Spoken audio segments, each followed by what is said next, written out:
Now we reach the palpation. Temperature يعني means the temperature gradient. درجة الحرارة. إيش قد إحنا نكون proximal درجة الحرارة تكون أعلى مما ننزل distal. زين. temperature gradient to check it bilateral right and left legs. Synovial thickening. How we can check for synovial thickening? It is easily by grasping the patella. Normally you can grasp the patella by your finger and the other fingers, the index and middle finger. You can grasp it and easily move it inside the joint. If there is a synovial thickening, you cannot easily grasp the edge of the patella. It means synovial thick. Distal pulsation in any limb, upper limb or lower limb, you must check for distal pulsation and a neurological examination to exclude nerve damage or injury or weakness. Effusion. Effusion, it is an important test to check if there's a fluid or blood inside the knee by doing a patellar tap test or a cross fluctuation test. And the patellar test, it is the suprapatellar pouch is compressed with the left hand and squeeze it, suprapatellar pouch, as you see here, squeeze it by your right hand and by the index and middle finger of the left hand, you can tap the patella and knock it inside the joint to knock the distal part of the femur. If this happens, it means the patellar tap positive. First of all, squeeze the patella, the suprapatellar pouch by your right hand and by the index of and the middle finger of the left hand, you can tap the patella. Patellar tap positive in effusion of the joint if there's collection of fluid and other thing in hemoarthrosis. The other test, it is the bulging test, also sometimes helpful in diagnosis of effusion of the joint.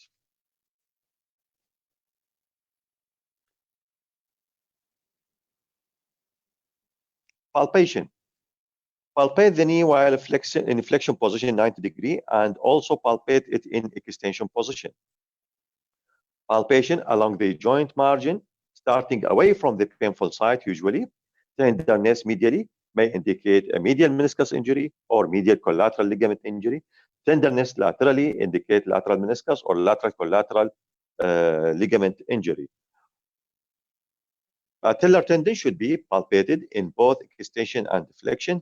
Tenderness over its insertion in teenager, it is a diagnosis of what we call Osgood-Schlatter disease. هذا مصطلح Osgood-Schlatter disease. It is type of osteochondritis. If there is a tenderness over the insertion of the patella, تعرفون patella tendon وين ينتهي بالtibial tuberosity. If there is a tenderness over tibial tuberosity, it means the patient have an Osgood-Schlatter disease. In which age? In teenage group. Posterior aspect of the knee should be palpated for soft tissue mass in popliteal fossa like Baker cyst, popliteal artery aneurysm, or to exclude lipoma. Movement of the joint, very important to check the range of movement and also record it. Mild degree of hyperextension is normal, up to 5 to 10 degree hyperextension. Full extension is recorded as 0 degree. Full flexion is 0 to 150 degree. Special test هذول مهمين كلش إن لازم نخليهم ببالنا دائما during examination of knee joint.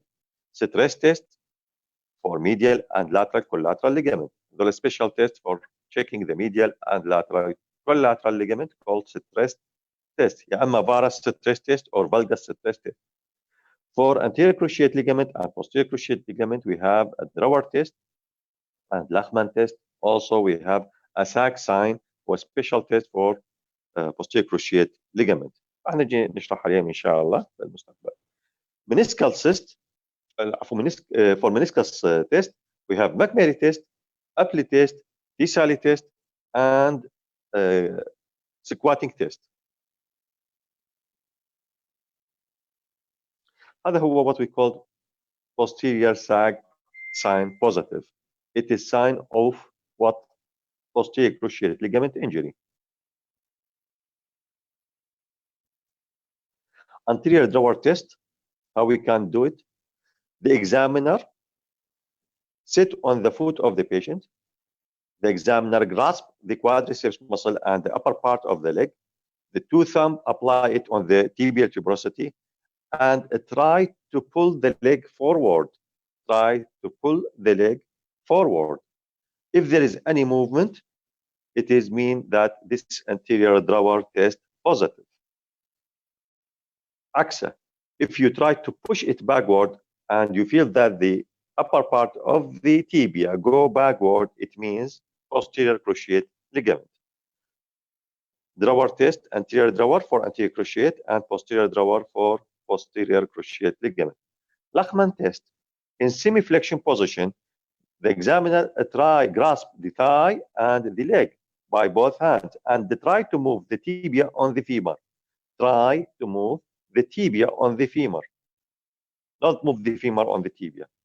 And not the thigh movement, but it is leg movement, the tibia on the femur. Forward movement means that anterior cruciate ligament injury. Backward movement means posterior cruciate ligament injury. Valgus stress test and varus stress test. Valgus stress test is to check the medial collateral ligament. Varus stress test to check the lateral collateral ligament. How we can do it? The examiner left hand support the lateral side of the knee, and the right hand try to deviate the leg outward. This is for check what? Medial collateral ligament. Any space or pain mean that valgus stress test positive. varus stress test بالعكس عكس valgus stress test. The examiner right hand support the medial side of the knee joint, and the left hand try to push the leg medially. This for check what? Lateral collateral ligament. هاي معادلة من اللخمان تيست. McMurray test. McMurray test for checking medial meniscus. خلي بالنا إذا يجيك سؤال بالامتحان McMurray test is check for collateral ligament. Is it true or false? قد يجيك معك السؤال. McMurray test was special test for checking the medial meniscus. It is sensitive test, but not a specific test. How we can do McMurray test? First of all, the patient lies supine position. Flexion of the knee joint, complete flexion of the knee. Then we do external rotation with varus stress to check the lateral collateral, the lateral meniscus. Also, we check the medial meniscus, complete flexion of the knee, internal rotation, to check the lateral meniscus, we do internal rotation, flexion, internal rotation, and extension. To check the lateral meniscus, do full flexion of knee, internal rotation, and the gradual extension. Check for medial meniscus, do complete flexion, full flexion of knee, external rotation, and the gradual extension. Any click or pain, it means that McMurray test positive. Again, flexion, external rotation for medial meniscus. Flexion, internal rotation for lateral meniscus. Both these with the gradual extension. Apply test, the patient lying supine position, and then flexion of knee. The patient lie in the prone position, على بطنه. Flexion of knee joint, and grasping the foot, try to push the leg on the femur condyle with rotation, internal rotation, external rotation. Again, external rotation for medial meniscus, internal rotation for lateral meniscus. يعني عندنا rotation with the compression can guide us where is the problem. Compression and rotation. Compression with internal rotation is for lateral meniscus. Compression with external rotation for medial meniscus. Theta test also. This test is important in diagnosis of knee problem or meniscus injury. It is based on dynamic reproduction of load transmission in the knee joint, with the affected knee flexed to 20 degree هو يكون أصح, and the foot placed flat on the ground. The patient take his or her full weight bearing on the affected leg with the support to prevent the patient from fall on the ground. Again, with external rotation, it is for medial meniscus. Again, with internal rotation, it is for checking the lateral meniscus. Lastly, to check is the patellar apprehension test. بيجي فينا patellar apprehension test for chronic or recurrent patellar dislocation. In recurrent patellar dislocation, the patellar apprehension test positive. Then we go for imaging. X-ray very important to exclude any lesion, any defect in the bone, any loose body inside the joint. So it is very important for any patient complaint of knee problem to check an X-ray. Plain X-ray, AP view, lateral view. Also, sometimes we take a skyline view for patella surface. CT scan sometimes of important in some cases to check the patellofemoral congruence at various angle of flexion. MRI also sometimes help us in diagnosis of meniscus injury or ligament injury. Arthroscope regarded as gold standard in diagnosis and the treatment of knee problem. To establish or refine the accuracy of the diagnosis, first of all, to help us deciding whether to operate or to plan the operative approach, to record the progress of knee disorders, to perform certain operative procedures. شنو الارثروسكوب؟ special instrument. اكيد انت يعني مشابه جدا لللابروسكوب. هو special instrument with camera and tiny instrument can introduce it inside the joint, and we can do examination of the joint and sometimes do some procedures help us and help the patient to solve the problem.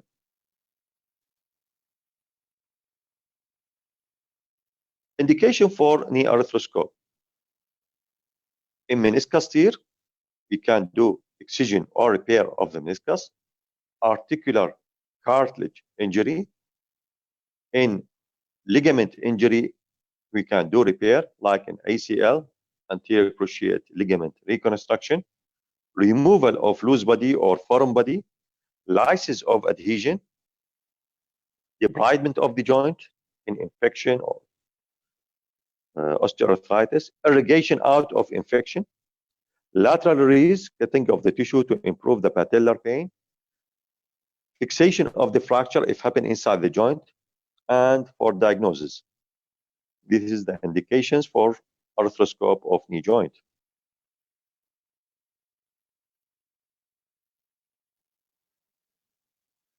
How we can do arthroscope?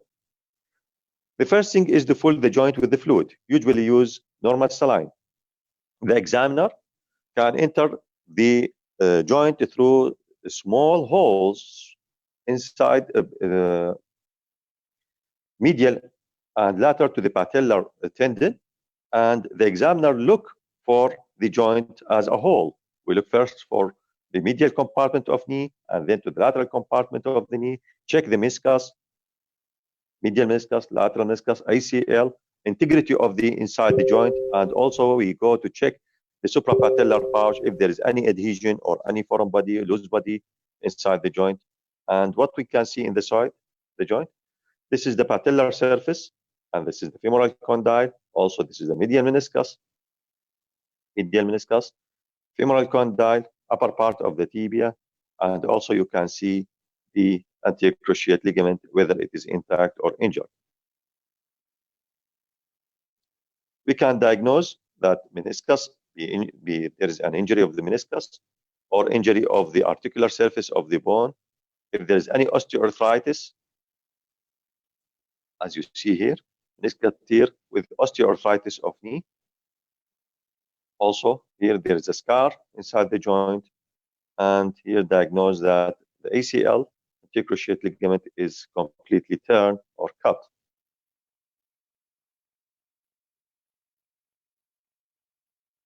Post-operative rehabilitation after the arthroscope. Usually, the patient can go home at the same day or then the next day. Ice and elevation of the leg for at least 72 hours. The patient may or may not have a brace depending on what we do. If there is injury to meniscus, we can use a brace, or if we do suturing, or if there is repair of the anterior cruciate ligament, also we put the knee in a brace or splint. Any question till now?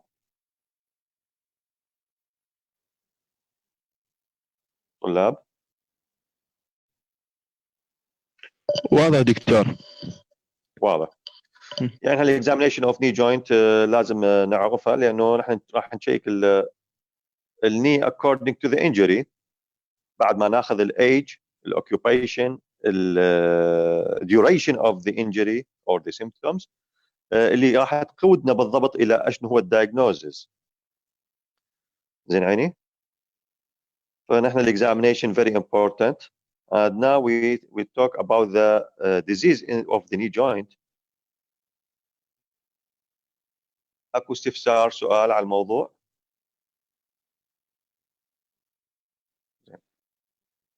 Deformity of the knee. In normal adult, the knee are in 5 to 7 degree valgus. Any deviation from this may regard as deformity. The three common deformities around the knee joint in children, it is bow leg, knock knee, and hyperextension اللي هي geno recurvatum. Bow leg and knock knee in children. bow leg يعني هذا المصطلح bow leg يعني هو جينو وات. الباو ليج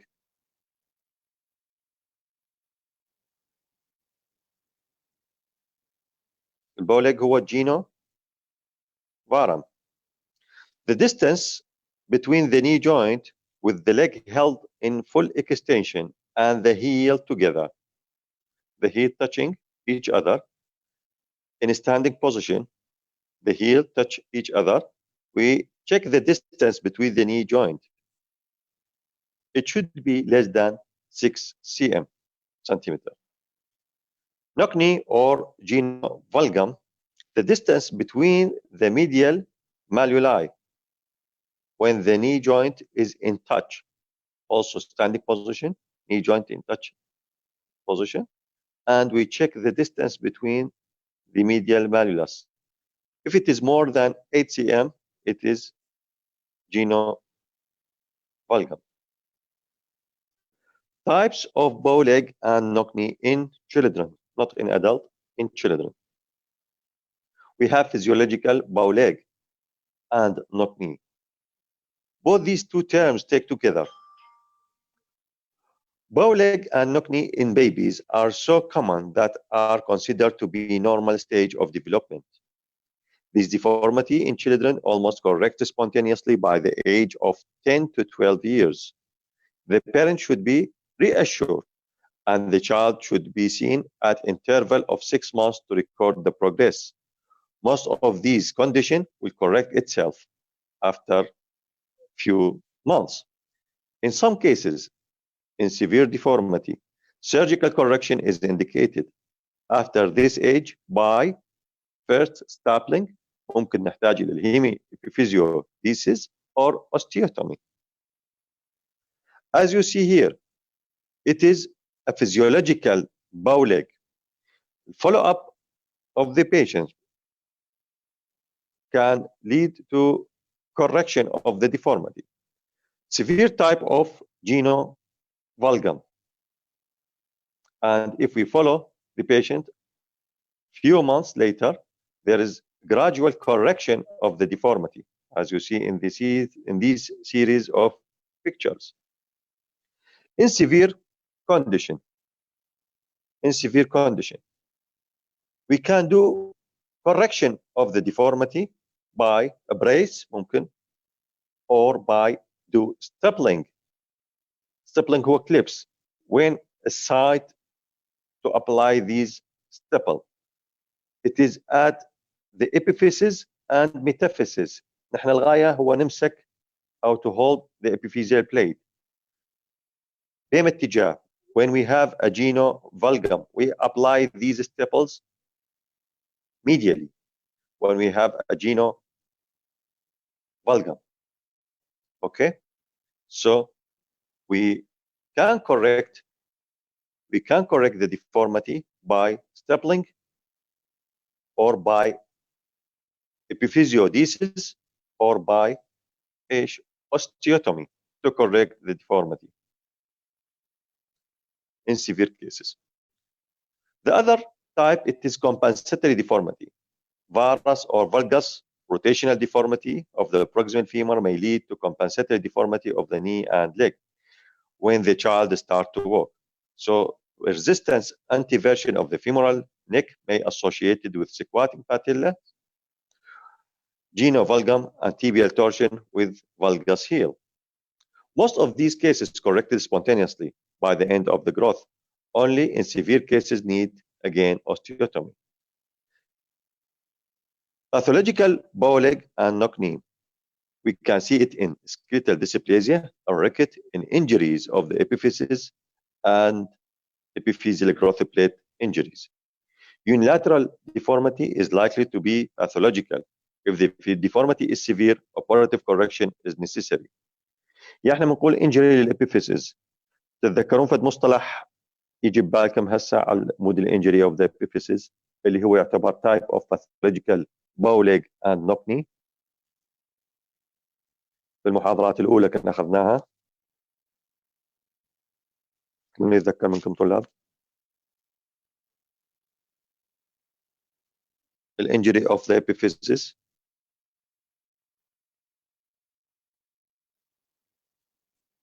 سالتر هاريس fracture. بالضبط. Good. Excellent. Salter Harris injury. It is type of epiphyseal injury that can lead to bow leg or knock knee, يعني deformity. احنا حكينا على هذا الموضوع. تمام؟ Which type of Salter Harris? Type 1, 2, 3, 4, 5. Type 4. Or type 3, yes, or even type 5. Type 5 هو الكومبليت دامج للابيفيزيال بليت اللي ما حيصير عندنا جروث. فاذا يكون partial راح يصير عندنا deformity. اذا partial affection of the epiphyseal plate with Salter Harris type 5 قد يكون يعني جزء من الابيفيزيال plate affected by injury, so it will lead to deformity. واذا كان complete damage للابيفيزيال plate ايش راح يصير عندنا؟ shortening. صح؟ بينما malunited fracture type 3 and 4 malunited fracture epiphyseal injury راح يؤدينا الى الديفورميتي. ولهذا نقول type 3 and 4 usually need operative correction and fixation of the fracture. زين. Severe type of ricket يعتبر pathological injury and lead to fracture to deformity.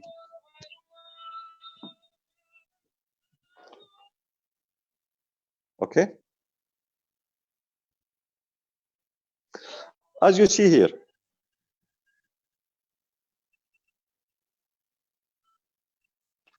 here, what you can see in this picture.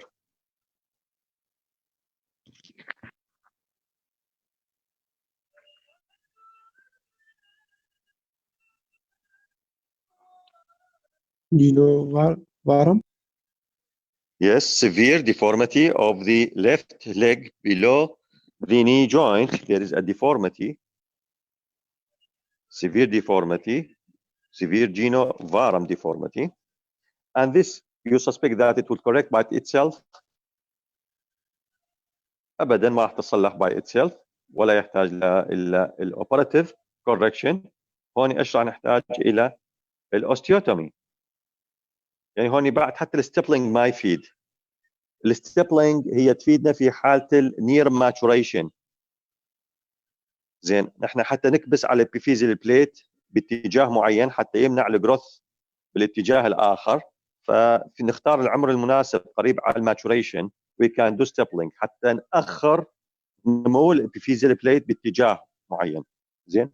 بينما بالسيفير ديفورميتي نحتاج الى الاوستيوتومي اللي هي proximal tibial osteotomy to correct the deformity. Is it clear? واضح دكتور. عندنا مصطلح آخر يسمونه blunt disease. Blunt disease ولو هو rare, but we must put it in our mind. It is a progressive bow leg deformity due to abnormal growth of the posterior medial part of the proximal tibial epiphysis, which is sometimes fragmented. The metaphysis is somewhat beak-shaped. The deformity is usually bilateral in 80% of the patient, and it is progressive. It is more worse than physiological bow leg. The treatment is by corrective osteotomy. هذا هو صورة البلانت disease. Blunt disease هو progressive deformity of the proximal part, posterior medial part of the proximal tibial epiphysis and metaphysis. So these blunt disease usually need corrective osteotomy. We must check the metaphysio-diaphysial angle. شو نقصد بها؟ It is a line drawn by perpendicular. Line is drawn perpendicular to the long axis of the tibia and another across the metaphysial line. احنا نرسم خط يمشي medullary canal of the tibia. The other line through the metaphysial line. And we draw a line perpendicular to the first line. And we check the angle that formed by these two lines. Okay, we check this angle. The acute angle formed by these two lines should be normally not exceed 11 degree. نحن نرسم two lines، واحد يمتد خلال medullary canal، الخط الآخر through the epiphyseal plate. زين. And we draw other line perpendicular to the first line. نشوف وين يتقاطع مع second line. مكان التقاطع راح يتكون لنا زاوية angle. This angle should be less than 11 degree. More than 11 degree, it means that a blunt disease is severe and need to corrective osteotomy.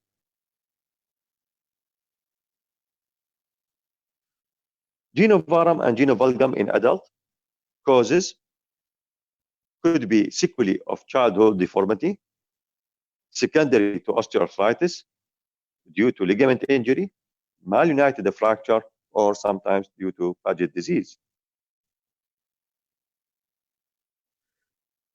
Other subject, patellar dislocation.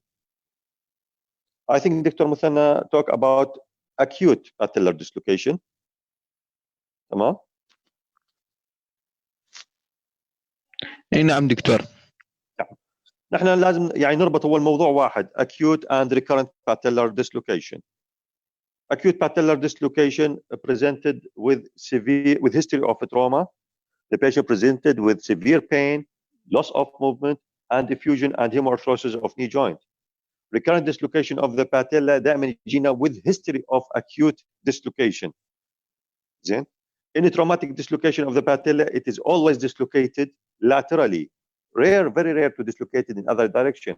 Most of the patellar dislocation dislocated laterally. Sudden severe contraction of the quadriceps muscle while the knee is in stretch position in valgus and external rotation lead to dislocation of the patella. Severe contraction of the quadriceps with valgus and external rotation of the leg lead to dislocation of the patella. In recurrent dislocation of the patella, it is occur when quadriceps muscle contracted with knee inflection. يعني يختلف عن الأكيوت. الأكيوت دائما associated with history of trauma. Recurrent patellar dislocation without history of trauma. Just the quadriceps muscle contraction, knee inflection causing dislocation of the patella. The patient after the trauma fall on the ground and cannot extend his leg with severe pain. In 15 to 20% of cases, mostly children, the first episode is followed by recurrent dislocation and subluxation of the patella. This is due to disruption or stretching of the ligament that are presented medially that hold the patella to the femoral condyle. However, in significant proportion of cases, there is a history of an acute strain and initial episode is thought to have occurred spontaneously. What is the predisposing factor اللي يهمنا in recurrent dislocation of the patella. First, generalized ligament laxity, underdevelopment of the lateral femoral condyle that prevent the patella from dislocation, and the flattening of the intercondylar groove, maldevelopment of the patella, which may be too high or too small patella, valgus deformity of the knee, any deformity of the knee in valgus direction lead to dislocation of the patella, external tibial torsion, and a primary muscle defect. Repeated dislocation damage the articular surface. احنا مثل ما قلنا هو الباتيلا articulate with the femur, but by the joint called patellofemoral joint. Repeated dislocation can lead to damage of the patella and the femoral condyle. If the damage happened to this joint, مش ممكن يؤدينا هذا؟ يؤدينا إلى severe osteoarthritis of patellofemoral joint. The patient complain of pain and difficult movement. Clinical feature. Girls are affected more common than boys, and the condition may be bilateral. Dislocation occur unexpectedly when the quadriceps muscle is contracted with the knee in flexion. There is acute pain. The knee is stuck in flexion, and the patient may fall on the ground. Although the patella always dislocated laterally, the patient may think that the dislocation medially. يعني يجي المريض يقول يحسب أن الباتيلا dislocated medially, but it is dislocated laterally. هذا الشعور بأن الباتيلا dislocated medially because of the knee become uncovered by the patella, and the prominence of the femoral condyle, medial femoral condyle, give think that the patella dislocated medially, while in fact it is dislocated laterally. In a chronic dislocation of the patella, we must do apprehension test. بالacute dislocation ما ممكن نسوي الapprehension test because the patient presented with pain. عادة يجي in dislocated position and we do reduction of the patella. إلا إذا هو حدث في بعض الأحيان إنه يصير reduction من تلقاء نفسه. يعني فترة يصير dislocation ورجع يصير reduction. But if the patient presented in dislocation, the patient presented with severe pain, cannot do extension, and the prominence of the femoral condyle, medial femoral condyle, and the patella deviated laterally. This is a treatment by rapid reduction of the patella to its place.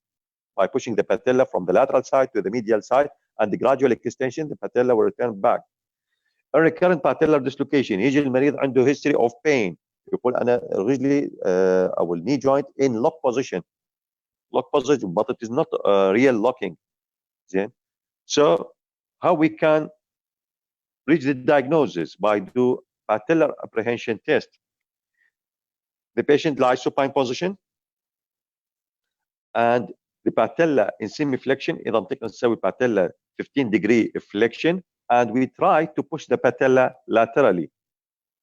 The patient to prevent us from complete the examination, because if we continue, the patella will dislocate.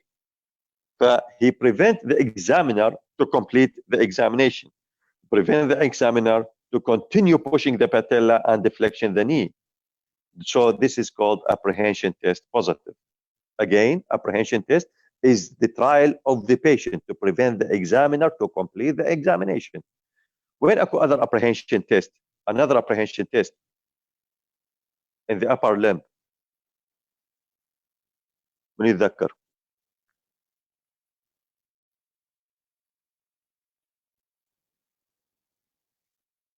السؤال عندنا apprehension test بالpatellar dislocation، عندنا another apprehension test دائما نستخدمه بالupper limb examination.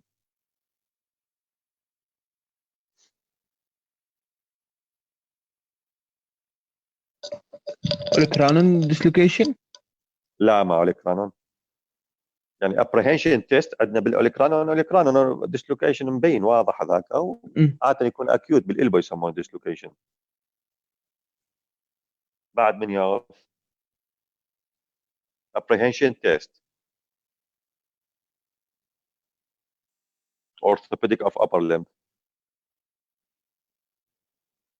recurrent shoulder dislocation. تمام.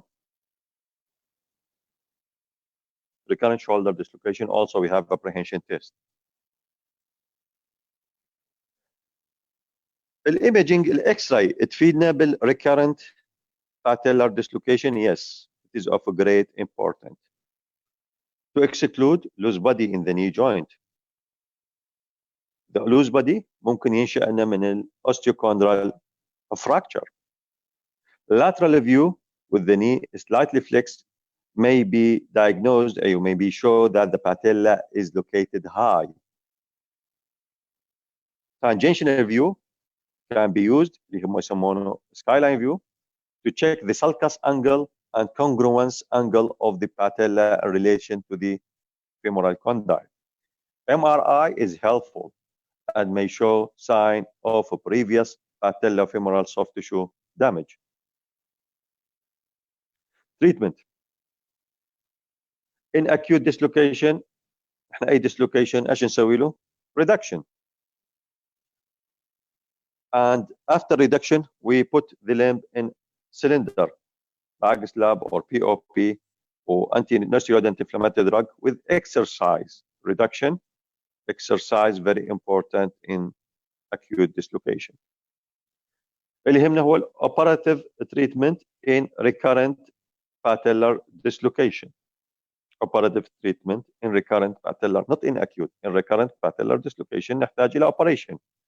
The principles of operation are to repair or strengthen the medial patellofemoral ligament, to realign the extensor mechanism so as to produce a mechanically more favorable angle of pull.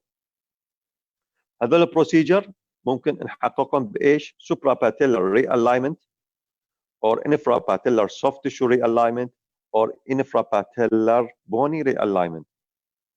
زين؟ تختصر بهذا التخطيط البسيط. All procedures associated with release of the lateral side of the patellar tendon by do a longitudinal incision in the vastus lateralis. هذا راح يسمح لنا انه نحرك الباتيلا medially. بقى عندنا خيارات العمليات، اما medial repair vastus medialis reefing يسموها insal procedure, or a transposition of the half of the patellar tendon from the lateral to medial. If you look to this number B, we transpose half of the patellar tendon medially. This will help to stabilize the patella in its place. Other procedure is semi-membranosus muscle. We shift it from its place and try to resuture, reinsert it on the patella. This act to prevent patella from deviated laterally. Semi-membranosus tendon نجيبها من الجهة الخلفية posteriorly and try to suture it to the patella, act to help the stability of the patella medially. In mature skeleton, we can deviate the bony insertion of the patellar tendon medially. We can deviate the bony insertion of the patella and tibial tuberosity deviated medially. هذه امتى نستخدمها؟ بالماتشور skeleton in adult.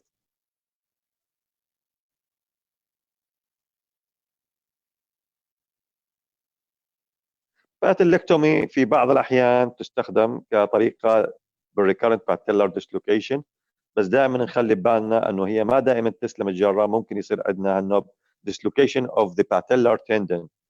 Nowadays not so used patellectomy in treatment of recurrent patellar dislocation. Any question till now? أي سؤال استفسار عن المواضيع اللي أخذناها؟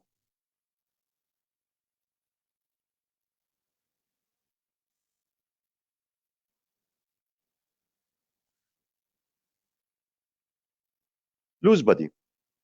The knee joint is a common site for loose bodies. These may be produced by injuries. Chip of bone or cartilage can lead to loose body inside the joint. Osteochondritis dissecans is other cause of loose body. Osteoarthritis, piece of bone or cartilage يعني نسميه الاوستيوفايت can be broken and go inside the joint, act as a loose body inside the joint. Charcot joint also synovial chondromatosis. As you see here, this is a loose body inside the knee joint. Also, this is synovial chondromatosis, the multiple loose body inside the joint. This is multiple pictures for loose bodies. Clinically, it can be symptomless. In symptomatic case, the usual complaint is attack of sudden locking of the joint. The joint gets stuck in a position which varies from one attack to another according to the site of the loose body. Where is it? Where is it in relation to the femoral condyle and to the upper tibia? Sometimes the locking is momentary, and usually the patient can wriggle the knee and he know how he can unlock his knee joint. Sometimes we can feel that the loose body and it is usually tends to slip away during palpation, so it is called joint mouse. X-ray, most of the loose body are radio opaque, so it is helpful in diagnosis of loose body.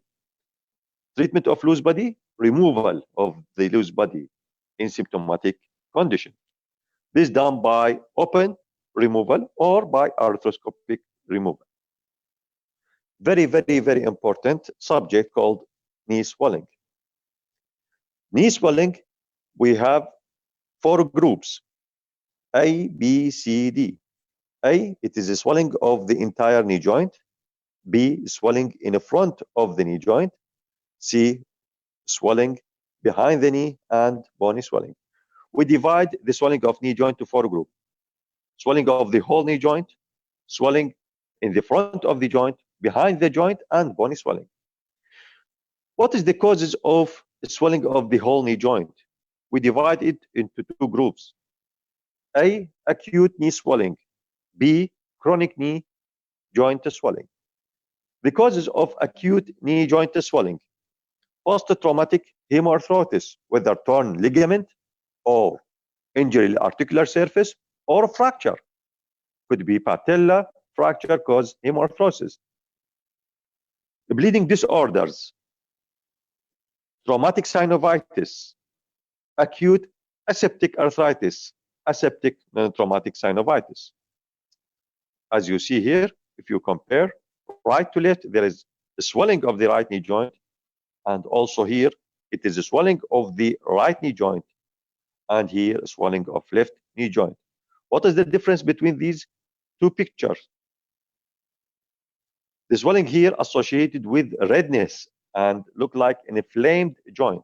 It is an inflammatory swelling of the knee joint in comparison to this picture. It is just knee joint swelling, could be due to hemoarthrosis or effusion of the knee joint. Post-traumatic hemoarthrosis swelling usually occur immediately after injury.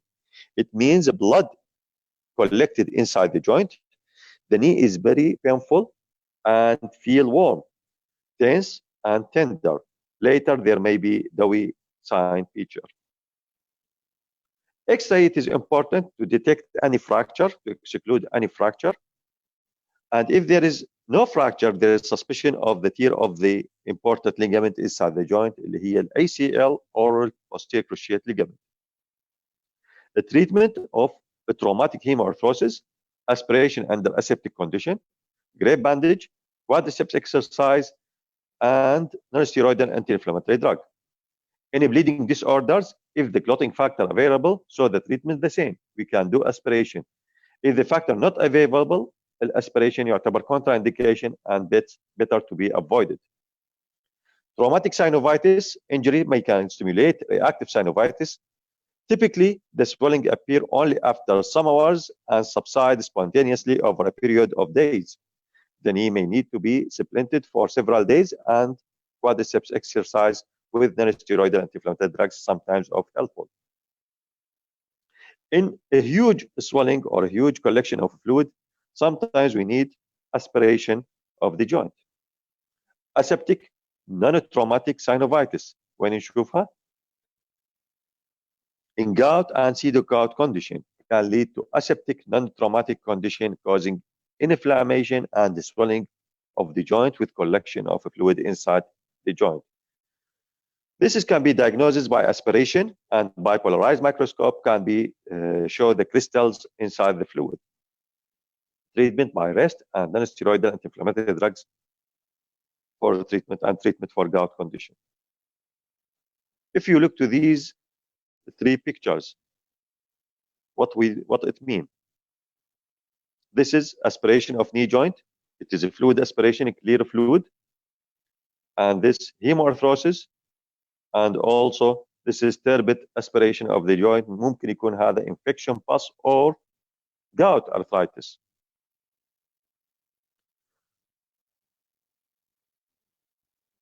Chronic knee joint swelling. We see it in TB, rheumatoid arthritis, and in osteoarthritis. The treatment manner according to the condition. Swelling in the front of knee joint. We can see it in first prepatellar bursitis اللي هي اسمها housemaid knee.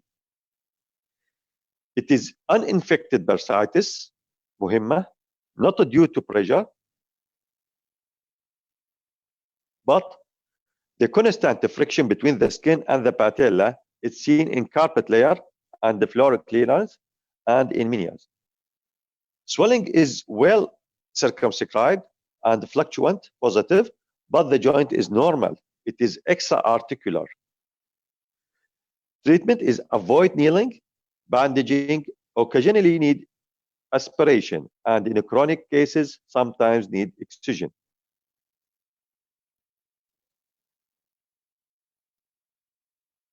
الانفرapatellar bursitis تشبه suprapatellar. It is similar to suprapatellar bursitis, called Kligerman knee.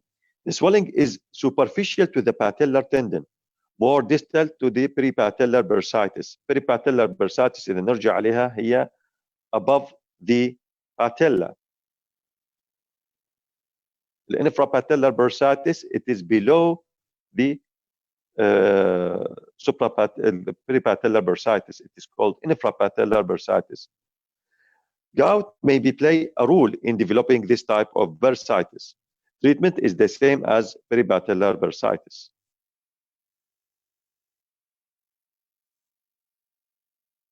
Swelling behind the knee joint. We have semimembranosus bursitis, popliteal cyst, and popliteal aneurysm. Semimembranosus bursitis. Normally, there is bursa between the semimembranosus muscle and the medial head of the gastrocnemius muscle. This bursa may become enlarged and inflamed, and the patient presented with painless lump behind the knee joint, slightly to the medial side of the midline. It is more clear when the joint is in straight position. The lump is fluctuant, but the fluid cannot be pushed back.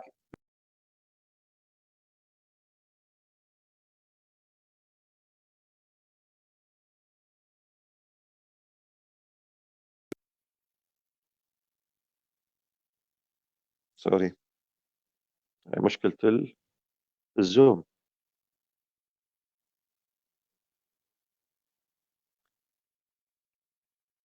طلع معي لا؟ الو؟ وياك دكتور وياك. جيد. عندنا swelling behind the knee joint. We have semimembranosus bursitis, popliteal cyst, and popliteal aneurysm. Semimembranosus bursitis قلنا انه هي swelling posterior aspect of the knee joint, usually medial to the midline of the joint. Medial to the midline of the joint. The treatment مالها usually conservative. It will disappear spontaneously. If not disappear, we can do aspiration and sometimes excision of this bursa. popliteal cyst ايام زمان هو اسمها هي البيكر cyst، كيس الخباز. زين. Bulging of the posterior capsule and synovial herniation may produce a swelling. A common age group is 35 to 60 years old. Usually the cyst in the midline at the lower or below the level of the joint. بينما semimembranosus bursitis medially had in the midline, below the joint line, or at the level of the joint line. Treatment of Baker cyst, usually conservative treatment. In severe big cyst, we can do aspiration. Sometimes we can do excision of the cyst. اللي يهمنا هو البيكر cyst.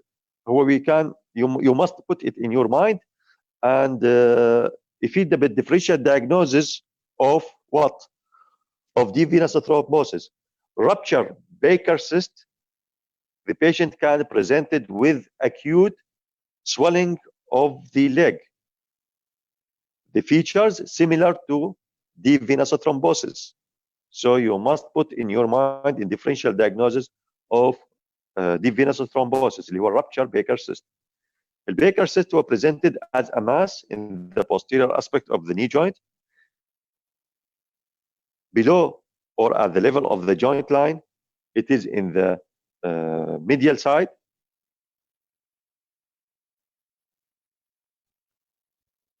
Popliteal aneurysm.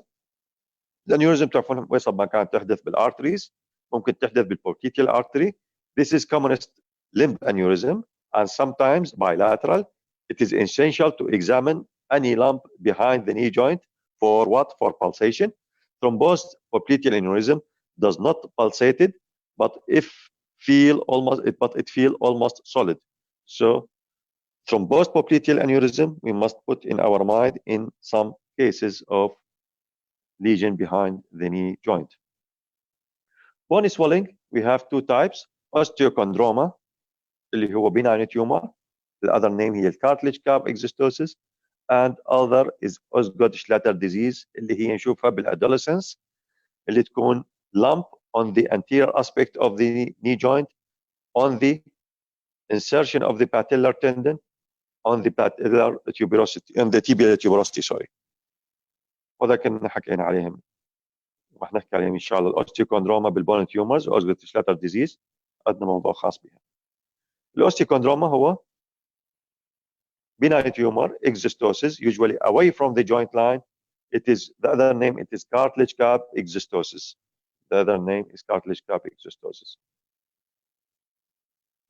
Osgood-Schlatter disease اللي هو apophysitis of the tibial tubercle. It is common disorder in which the tibial tubercle in adolescence become painful and swollen. It is also called osteochondritis of the upper tibial apophysis or apophysitis. It is a traction injury of the apophysis into which the patellar tendon is inserted. It could be unilateral or sometimes bilateral. Quadriceps tendon, go to the patella and then patellar tendon that inserted on the tibial tuberosity. Repeated stress on the site of attachment of the patellar tendon in immature skeleton lead to apophysitis of the proximal tibia, tibial tuberosity, called Osgood-Schlatter disease. The patient, usually adolescents, presented with pain and local tenderness on the tibial tuberosity. Treatment of Osgood-Schlatter disease, usually treatment conservatively by rest, decrease the activity, cycling and jumping with non-steroidal anti-inflammatory drug. Sometimes need immobilization by cast or POP.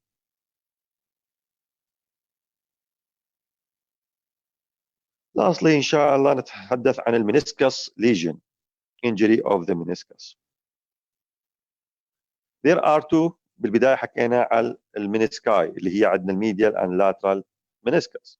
There are two semilunar fibrocartilage structure in the knee joint, medial and lateral meniscus, located on the upper surface of the tibial condyle inside the joint.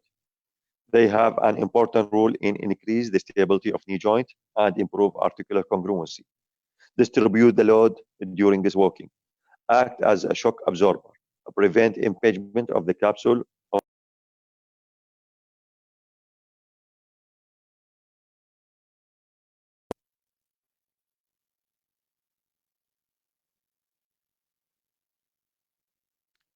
مشكلة الزوم.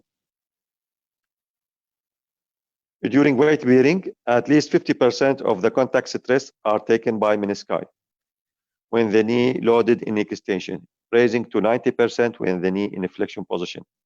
Medial one, less mobile than the lateral meniscus.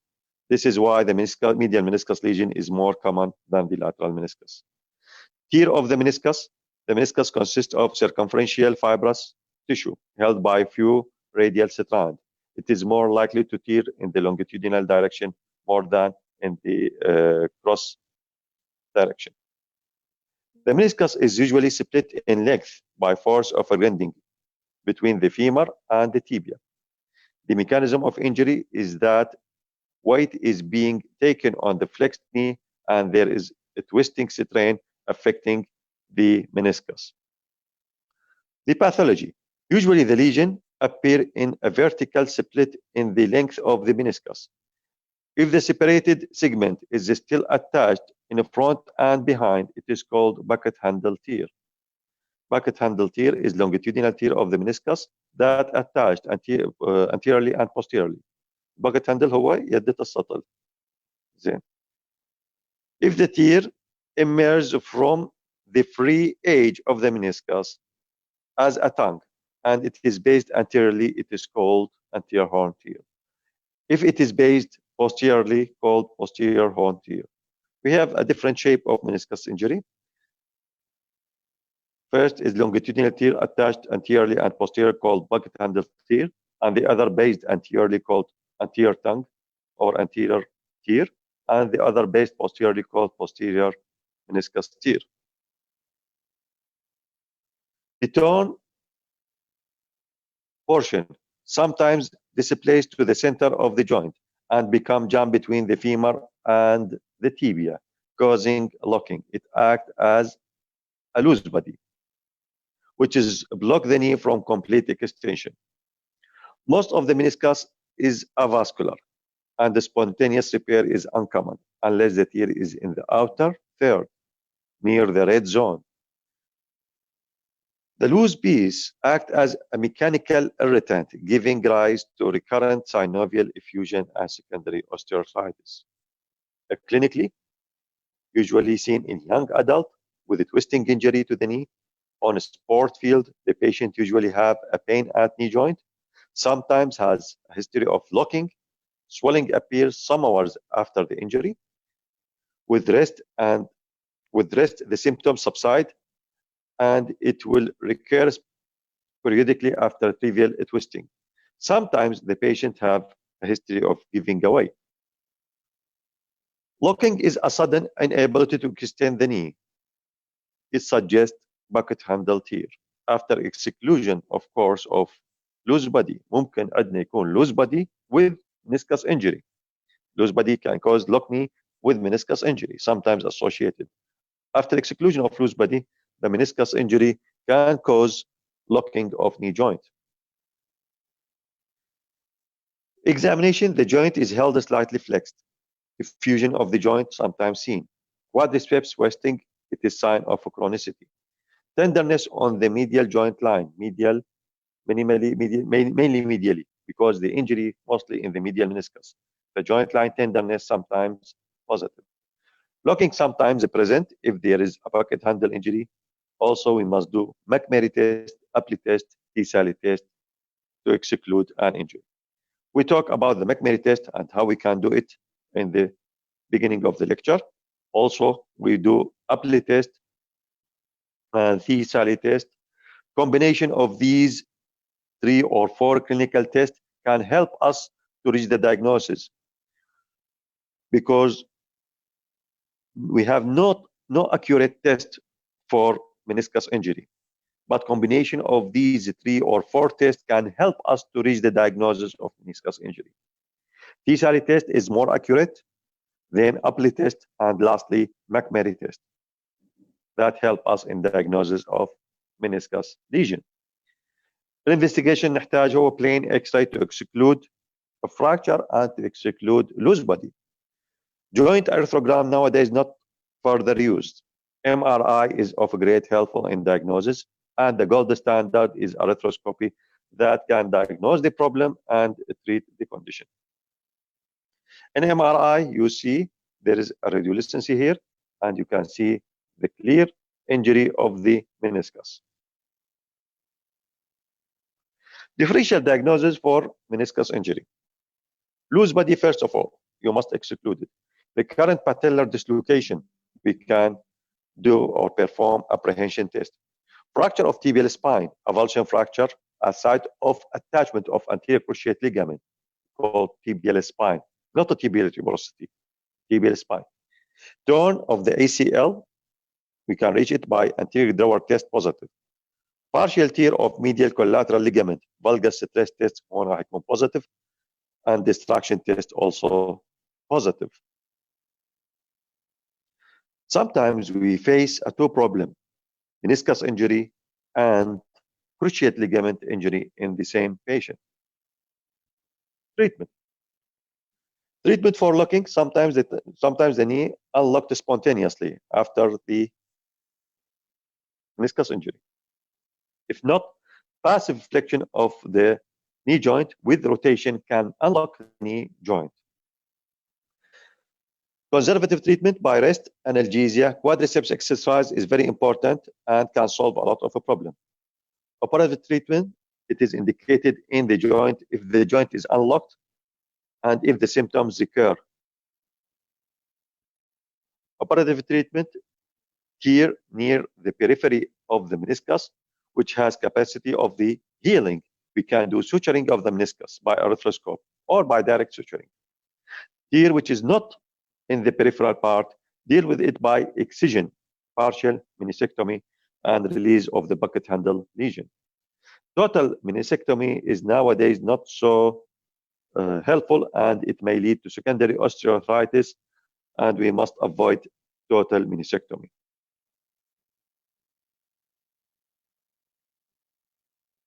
Lastly, last subject will meniscus cyst. Meniscus cyst may be caused by a trauma to the meniscus, or other opinions say it is due to infiltration of the synovial cell into vascular area between the meniscus and the capsule. The cyst is multilocular and containing gelatinous material. It affects the lateral meniscus more than the medial meniscus. It is located at the joint line on the lateral meniscus. The clinical feature, lateral meniscus affected more than the medial. Patient complain of pain or mass on the side of the joint. It is laterally usually. Seen more easily if the knee is slightly flexed. Situated at or slightly below the joint line.